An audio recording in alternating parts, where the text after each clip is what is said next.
Welcome to the Tesla Power Podcast. This is the unofficial Tesla energy community where we all get educated on solar panels, solar roof, Powerwall for your home. I'm Aaron Brady. Today, let's talk about self-powered versus net metering. Let's review our install length and price changes. Let's talk about adding to your order after permitting. And let's dig into the no tear-off option now offered by Tesla. Let's do it.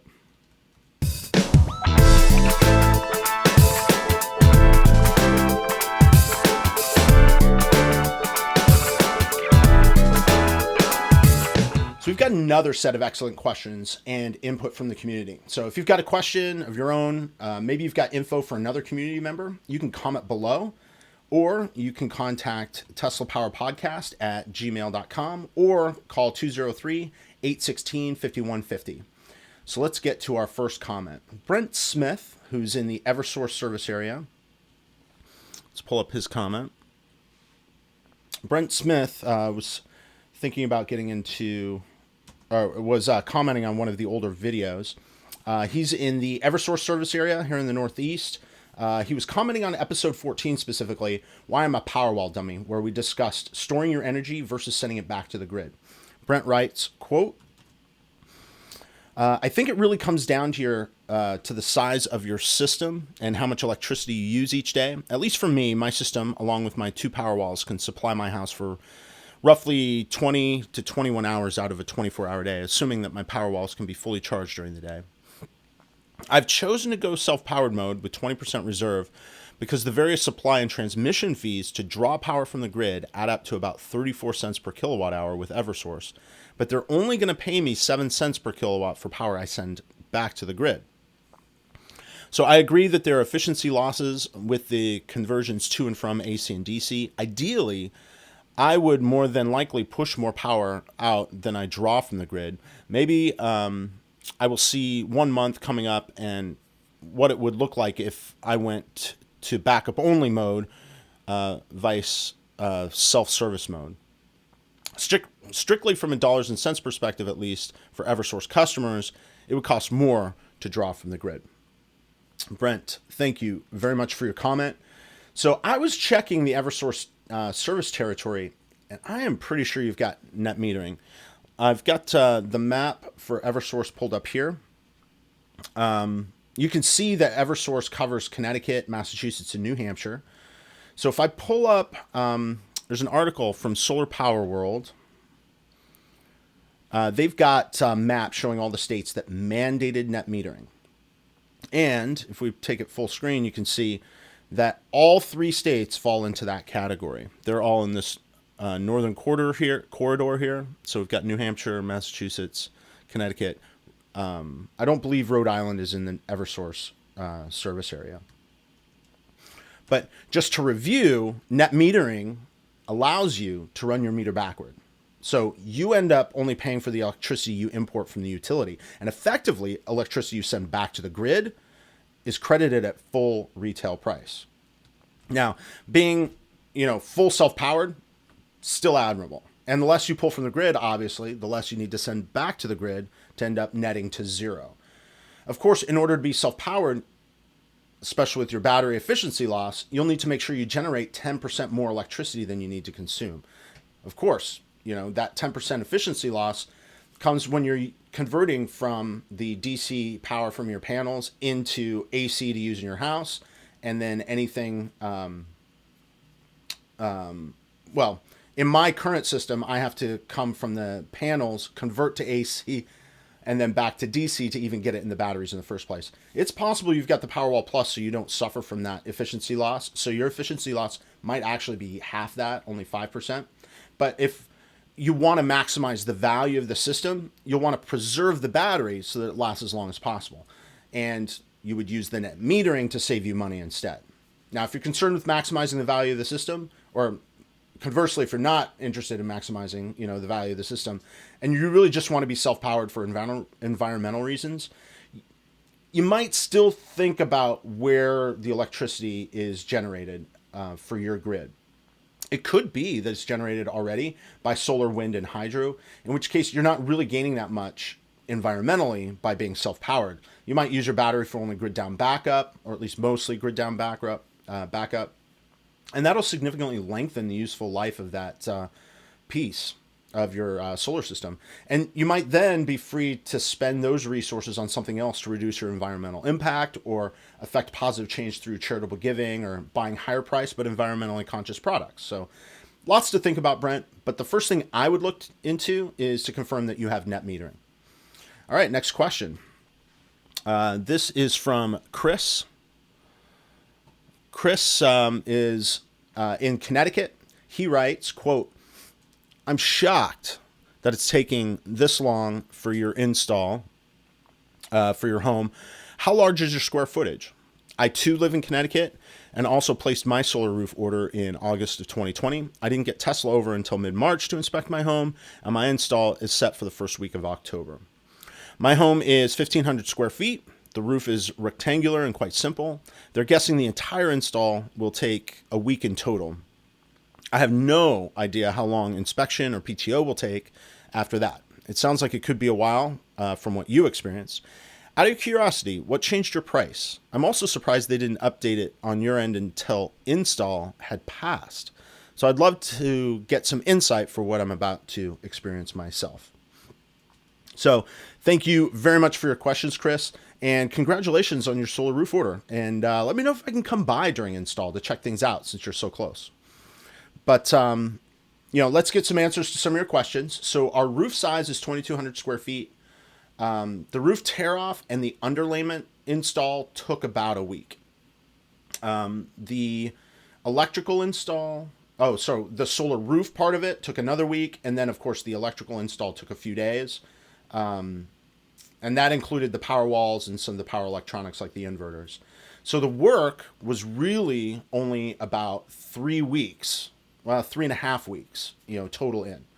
It wasn't, the whole 6 months. But I would be shocked, even if for your install, if it was less than 2 weeks, because they're going to have to come through to do that tear off and then do the full install and the electrical, and it all can't really happen at the same time. It's got to go in series because the solar panels have to be in place before you can do all the power electronics and stuff. So I just wanted to be clear that it had not taken 6 months to get the work done. The part that's taking so long is PTO, permission to operate. And, honestly, the reason it's taking so long, it's a combination of Tesla and the utility. So we ran into a snag because we were over the aggregated inverter output limit of 20 kilowatts by half a kilowatt. And that means we can't get PTO until the applications are sorted. And it seems like it's going to take, I don't know, at least a couple more months for the two parties to get it all worked out. Now, our price changed because we added a power wall right at the time of the roof pricing increase. So our project was already in progress. They honored the lower pricing, so we got lucky. And for your last question, since install is complete, or once install is complete, you might wait, I don't know, like 3 weeks for the town inspection. Hopefully it'll be a lot faster. But it could be another couple of weeks after that before you get the meter installed from your utility. And then, for us, it was 3 weeks on the nose for getting the witness test scheduled to get official PTO. I would expect, though, that the average for all in would be 2 months from first work to final PTO. But you know what? Input from the community would be really helpful to verify this. Thank you very much for your questions. Let's go to question number 4. This one comes from Spurgeon. He's from South Florida, and his order is in, and he's thinking about adding a power wall. Let's bring that full screen. Quote, great video. Placed my order for 2 panels and 2 power walls on July 19th, 2021. Permits were submitted and waiting to get an install date. I'm still debating adding another power wall, but considering we have net metering, South Florida, I'm finding it tough to justify adding another, especially considering we only have 1 AC, no pool, and for now just 1 EV, but potentially adding another in a year and a pool in 3 years. End quote. So Spurgeon, thank you very much for your question. Congratulations on your solar system. You're going to be totally addicted to the app for a couple of months. It's unavoidable. Your comment, though, that it's hard to justify a third power wall, I can definitely see why. If you have net metering, the value is going to be hard to justify. Where it really matters is, for you specifically, is when the grid goes down. And even then, you can limit your consumption to make sure you have enough energy to make it through until the grid comes back online. So the really important thing is for you to have battery backup just as a baseline. It doesn't matter how much battery backup, but you need that battery backup so you can still use your solar panels during the outage. A lot of people don't realize that you can't use your solar system during a grid outage unless you have batteries. So since you'll have 2 power walls, an outage that lasts more than a day probably means you'll need to turn off your AC overnight to make sure you can get into the next day to start production, solar production, so you can replenish your batteries. So you should be able to use your solar system to power your AC even while recharging your batteries, though, during the day. Provided there's good sun, of course. That means you still could be able to get AC during the hottest part of the day, even though you have to turn it off overnight. You'll be generating the most solar during that hottest part of the day anyway. So it's definitely the amount of electricity you'll be generating at one time will be too much for your batteries to be taking in all at once. So don't waste that electricity. Since the grid will be down, you can't send it back for net metering anyway, right? So for us, this summer, we had a couple of days over 100 kilowatts of electricity usage with AC, pool, and car. I've got a screenshot here. Let me pull it up. Full screen. You can see we had just massive usage in July. Our production wasn't even close to keeping up with our usage. Now, this isn't affected by the battery, of course, as it's really just an insurance against the grid going down. We did have a grid down event in July where we lost electricity for an hour and a half. When that event happened, though, I turned off the AC and the pool pump to make sure we wouldn't run out of battery capacity should the event last, more than a day, right? But we had no way of knowing how long it was going to be. So I was just doing that as a precautionary measure. I would expect you to have to do something similar if you have a grid down event. I mean, otherwise, the 2 power walls is going to be plenty for now. What might be interesting is to see if you have a demand response program in your area. This can pay you very significant money and might make another power wall worth it. I did take a look at Florida Power and Light, since they're the utility in South Florida, but I only see a commercial reduction listed for demand response. I don't see anything on the consumer side where you can provide electricity back to the grid. But let me know if you find something in your service area that might pay you for your electricity that your batteries can provide during, very high demand events. And our last comment, this one comes from Jerome King. Jerome King writes, quote, on 8:02, so that's this part down here, we got a call from Tesla to tell us that we qualify for a no tear-off roof option. The regional Tesla director told me that it would save us around $5,000 on the final cost. I mentioned a couple of plywood areas would have to be replaced, and he said that would not be a problem. End quote. Now, I was very surprised to hear this was something Tesla could do with the solar roof. I had a question for Jerome. Did they simply put the overlayment over the old roof? Did they even bring a dumpster on site? And Jerome confirmed, quote, yes, they just put the sticky Tesla overlayment over the asphalt tiles. Let's bring this full screen again.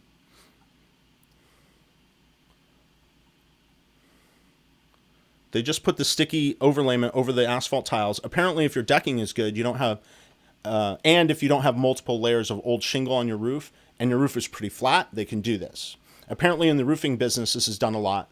I did mention to them there were a couple spots where the plywood decking would need to be replaced, especially at the ridge line where we had some rain leakage over time. They replaced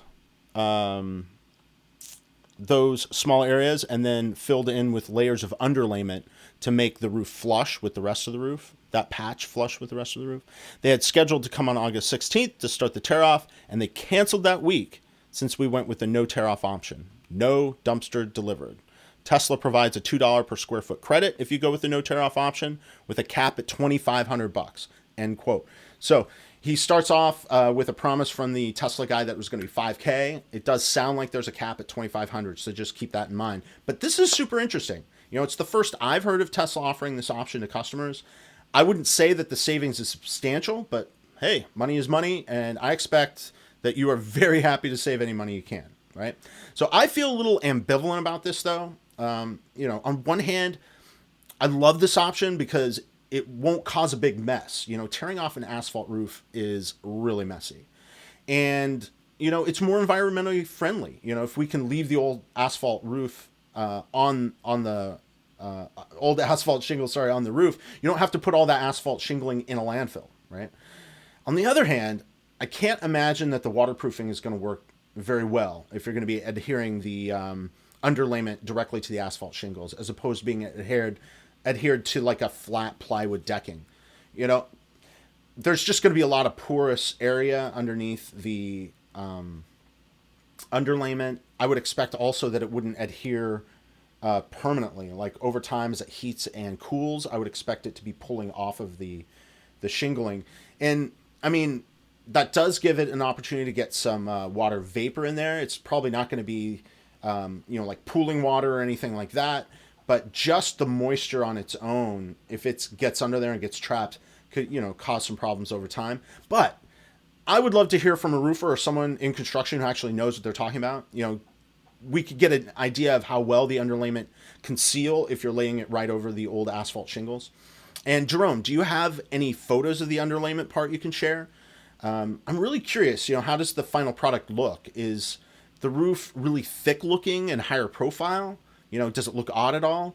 You know, maybe it looks beautiful and perfect. And, you know, it just sounds super interesting. I'd love to learn more about it. So thank you, Jerome, for your input. And I would love to hear from others that might be able to take advantage of this option. So to the rest of the viewers, how did your install go? You know, how did it compare with the expectations they set ahead of time? You know, these are the kind of details that are really helpful for those who are looking to get the solar glass roof and Tesla solar panels installed on their homes. So let's take a quick break and we'll cover a little news.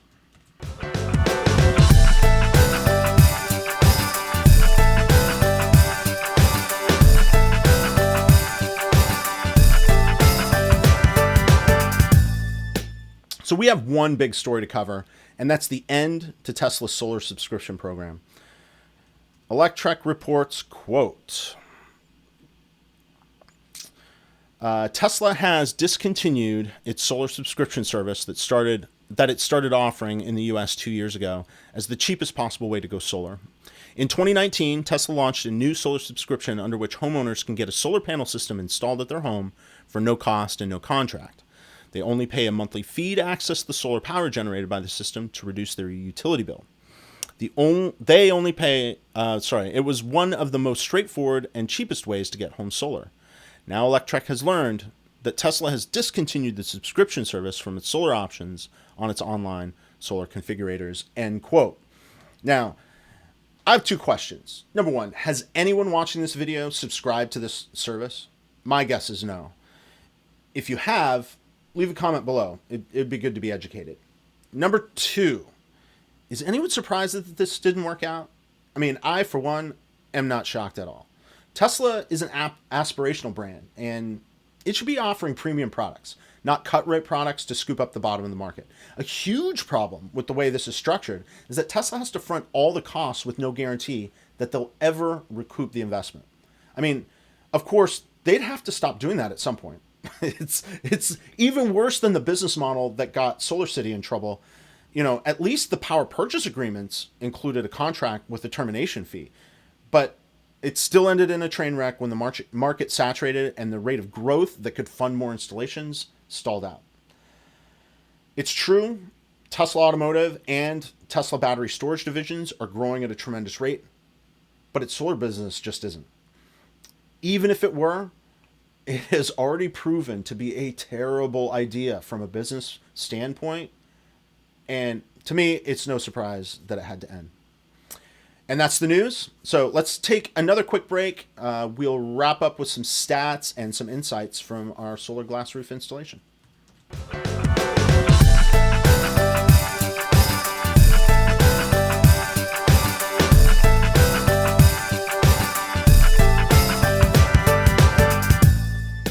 So you've probably already heard about the new app. I'd been hearing about it, but my app didn't update for like a week after I was already seeing demo videos on other channels. So I don't know what I did to offend the Tesla gods, but we are way down the upgrade list and can be several weeks behind them often, sometimes. Anyway, I don't know. We finally got the app updated, and I'm learning to really like it. I don't like change like right off the bat. Often I'm like, I want to know where I'm looking for stuff. I want to be able to find it really quickly. I want to be familiar with the interface. But I got to say, I now really like it. So there's a couple of things that stand out right away. The first thing is that there's just way more information available for each selection. And the other is that the graphics are more sophisticated. So if I take this a little bit larger, full screen, so you can see it better, you can see that the animation shows electricity flow through the main breaker panel meter gateway. So this isn't the case for Powerwall Plus installations where the solar roof will only feed into the Powerwall. So this animation is probably slightly different for those of you that have the Powerwall Plus. But let's see how they've changed the way they present info and get the additional detail. I mean, one thing that I had never really gotten an intuition for was the rated power of the Powerwall. So the Powerwall has a energy capacity. So that's how much energy it holds. It's about 13.5 kilowatt hours. And that's measured in kilowatt hours. But it also has a peak power rating, which is just rated in kilowatts. And that's how much power it can deliver at any instant. And that's 5 kilowatts with a 9 kilowatt peak. So if we go to the next screenshot here, you can see that the power usage is called out specifically in the right-hand margin. So let me make it a little larger here. You can see that right here. And you can see we really rocked the Casbah on this day. You can see our max power usage hit an astounding 21.1 kilowatts. I mean, we would need like 3 power walls to cover that requirement. I mean, and that could only sustain for a short time before flaming out. Well, that's a bad way to put it. Let's just say we could only sustain it for a short time before the system would shut itself down. I mean, at 21 kilowatts, it's just an amazing amount of power. We would need 5 power walls to meet that power demand for a sustained period. 5 power walls, each at 5 kilowatts apiece. That's just a lot. That's a lot of power walls. Of course, we could slow down the car charging. We could put a soft start on the AC, turn off the pool pump, any number of things to reduce our power demand. I just had no idea that our requirement ever got that high. And, this is detail that's critical to know if you're ever to be in a position to have to power the whole home with just our batteries. So here's another couple of interesting statistics. The highest energy used in a single day was July 7th. Just a couple of days earlier than this peak power draw that I'm showing you here. We used more than 100 kilowatt hours of electricity in our house. I showed you that in that first screenshot, actually. But for glory, down in the comments, what do you think the actual peak energy draw was for the house? In a single 24-hour period, what do you think the most was that we pulled for the house? And how about solar, right? What do you think about solar production? What do you think our largest amount of solar production was for a single day? I did cover it in a previous episode if you happen to see. So leave your guesses in the comments below, and we'll see what we can do to get close. We'll announce the winners in the next podcast for sure.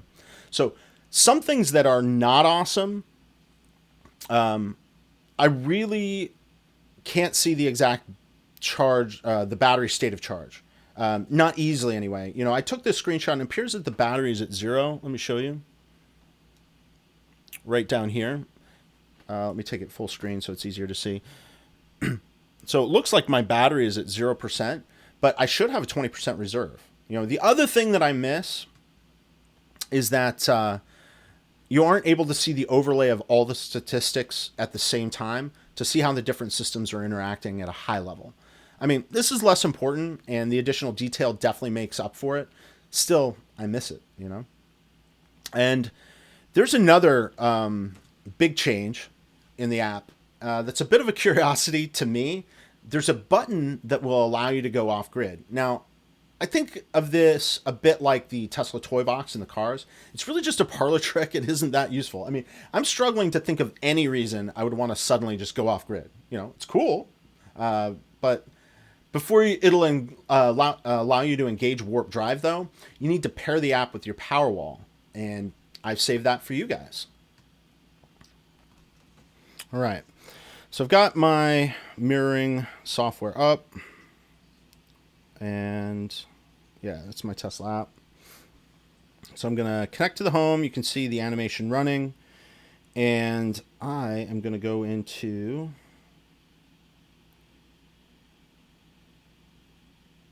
Oh, the self-powered button used to be right here at the top. Oh, maybe I can do it in settings, right? Yeah, here we go. All right, so we've got the go off grid and the pair phone to Powerwall. So let's click on pair phone to Powerwall. Begin pairing. Not even sure how long this is going to take. This could be like super painfully slow. Double the episode length just waiting on the little spinny wheel to go around. All right, it says error. You'll need to be near Powerwall to toggle the switch during the pairing process. Great. So let's begin pairing. All right. So find the toggle switch on the right side of the Powerwall to toggle it off. All right, so let's go toggle it off.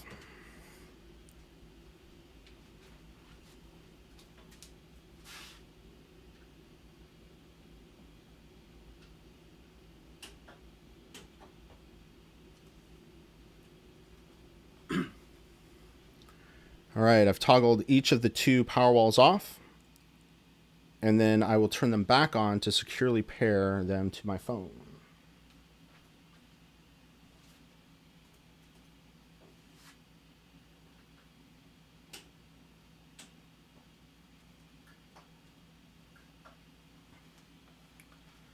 I should have kept reading because it says if you have more than one Powerwall, only one switch needs to be toggled, and I toggled both switches.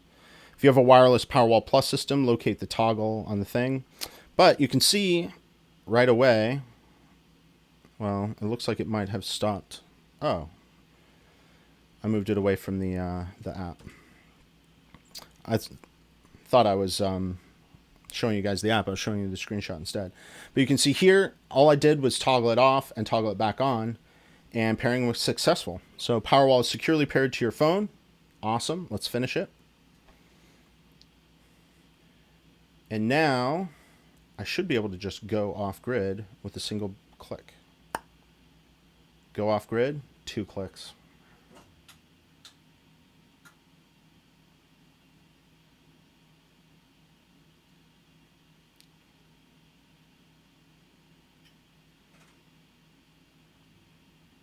You can see that all the lights flickered.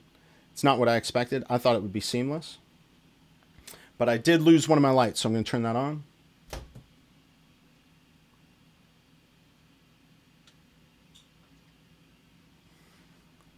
All right, there we go. It was a little more exciting than I was expecting. And then, of course, you can see that I've got reconnect to grid. Now, I'm interested in what manage paired devices might do.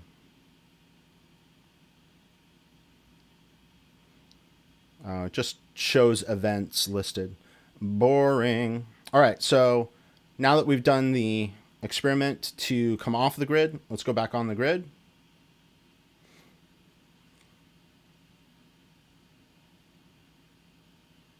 Ooh, that, let me read the fine print. While reconnecting, your Powerwall resynchronizes your home to your local grid. This connection process follows all local requirements and may take a few moments. Don't toggle breakers or turn on heavy loads while Powerwall is synchronizing your home to the grid. So we're going to lose lights again, I have a feeling. Here we go. Nothing. Nothing happened. It just says success. Again, I can't think of any reason I would ever do that again. You can see back at the main app. It does take a few moments for it all to be coming back together again. Of course, it